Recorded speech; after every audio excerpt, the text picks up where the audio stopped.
तो आइए एक और देखते हैं पास्ट टेंस का एक और प्रकार जो पास्ट कॉन्टिन्यूअस टेंस होता है। पिछले वीडियो में हमने उसका पहला प्रकार देखा, अब हम उसका दूसरा प्रकार देखने वाले हैं। ठीक, जो होता है पास्ट कॉन्टिन्यूअस टेंस। इसकी पहचान कैसे होगी, किस तरीके से हम पहचानेंगे कि ये जो सेंटेंस जो लिखा हुआ है वो पास्ट कॉन्टिन्यूअस टेंस का है या नहीं। ठीक, तो ऐसे पहचानने के लिए हम क्या करते हैं कि उसमें हम क्या देखते हैं, क्रिया के अंत में रहा था, रही थी, रहे थे या रही थी अगर रहता है ऐसे पास्ट कॉन्टिन्यूअस में माना जाता है। ठीक, इसमें जो होता है वाक्य की बनावट कैसे होती है, बात करें इसके स्ट्रक्चर की। ठीक, स्ट्रक्चर जो होता है इसका सब्जेक्ट के साथ वाज और वेयर लगता है। ठीक, दोनों में से कोई एक, उसके बाद verb और ऑब्जेक्ट का प्रयोग किया जाता है कुछ इस तरीके से। अब ये हम इसमें ये भी जान लेते हैं कि वाज किसके साथ लगेगा, वेयर किसके साथ लगेगा।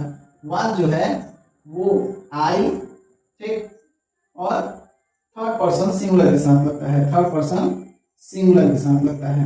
ठीक, जैसे कि मैं बाजार जा रहा था। ठीक, I was going to market. ठीक, इस तरीके से वर्षा हो रही थी, it was raining, it was raining. तो इस तरीके से हम वाक्य का अनुवाद भी कर सकते हैं और वाज और वेयर का प्रयोग भी देख सकते हैं। जैसे कि एक और लिखते हैं,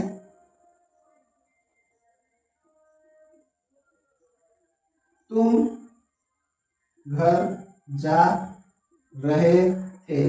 ठीक, तो इसका अनुवाद क्या होगा, you were going home, going to home. ठीक, इस तरीके से हम कर सकते हैं इसका अनुवाद। तो यहाँ पे देख सकते हैं कि आई और थर्ड पर्सन सिंगुलर के साथ क्या लगेगा, वाज लगेगा, बाकी सभी के साथ वेयर लगता है। सिंगुलर का मतलब होता है एक वचन, एक वचन। ठीक, एक वचन, ऐसे में क्या होता है कि उसमें वाज लगता है। ठीक, थर्ड पर्सन में क्या आता है, ही, सी, इट और किसी का नाम आता है। इस तरीके से हम इसका पहचान, इसका स्ट्रक्चर और इसका एग्जाम्पल कुछ देख सकते हैं और आसानी से इसका अनुवाद भी कर सकते हैं और आसानी से समझ भी सकते हैं। पास्ट कॉन्टिन्यूअस टेंस का स्ट्रक्चर वो भी according to the sentence type.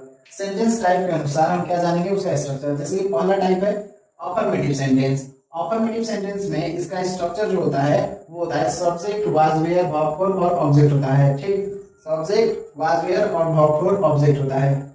इसका एग्जांपल हम देखेंगे। ठीक, जैसे कि she was making pot, she was making pot. ठीक, इस तरीके से। अब देखिए एक और एग्जांपल देखते हैं, जैसे कि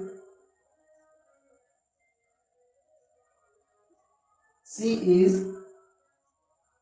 was preparing tea, she was preparing tea। कुछ इस तरीके से क्या हो सकता है, इसका एग्जाम्पल है। अब देखिए, अब हम देखते हैं नेगेटिव सेंटेंस। नेगेटिव सेंटेंस का स्ट्रक्चर क्या होता है, subject was were not verb और ऑब्जेक्ट होता है। ठीक, इसका एक एग्जाम्पल देखते हैं, जैसे कि she was not preparing T. कुछ इस तरीके से एग्जाम्पल होता है। ठीक, अब देखिए इंट्रोगेटिव सेंटेंस का स्ट्रक्चर देखते हैं, ये कैसा होता है, वाज वेयर पहले लगता है। ठीक, उसके बाद सब्जेक्ट आता है, नेगेटिव है तो नॉट लगता है, नहीं तो नहीं लगता है, वर्ब और ऑब्जेक्ट होता है। जैसे कि वाज सी प्रिपेयरिंग टी। कुछ इस तरीके से क्वेश्चन मार्क देना नहीं भूलेंगे, नहीं तो गलती हो जाएगा। ठीक, अब देखते हैं WH वर्ड में। WH वर्ड का स्ट्रक्चर होता है, WH वर्ड होगा पहले वाज वेयर होगा, सब्जेक्ट होगा, नेगेटिव होगा तो नॉट लगाएंगे, नहीं तो नहीं लगाएंगे, वर्ब और ऑब्जेक्ट देंगे, वर्ब और ऑब्जेक्ट देंगे। इसका एग्जांपल एक देखते हैं। ठीक, जैसे कि व्हाट वाज सी प्रिपेयरिंग। ठीक, कुछ इस तरीके से, इस तरीके से इसका एग्जांपल होगा। ठीक, तो हमारा जो पास्ट कॉन्टिन्यूअस टेंस का जो sentence type according to sentence type structure जो है कुछ इस तरीके से, चारों सेंटेंसेस का टाइप और उनका एग्जांपल स्ट्रक्चर के साथ उनका एग्जांपल भी दिया गया है, जिसमें आपको समझने में और भी आसानी होगी।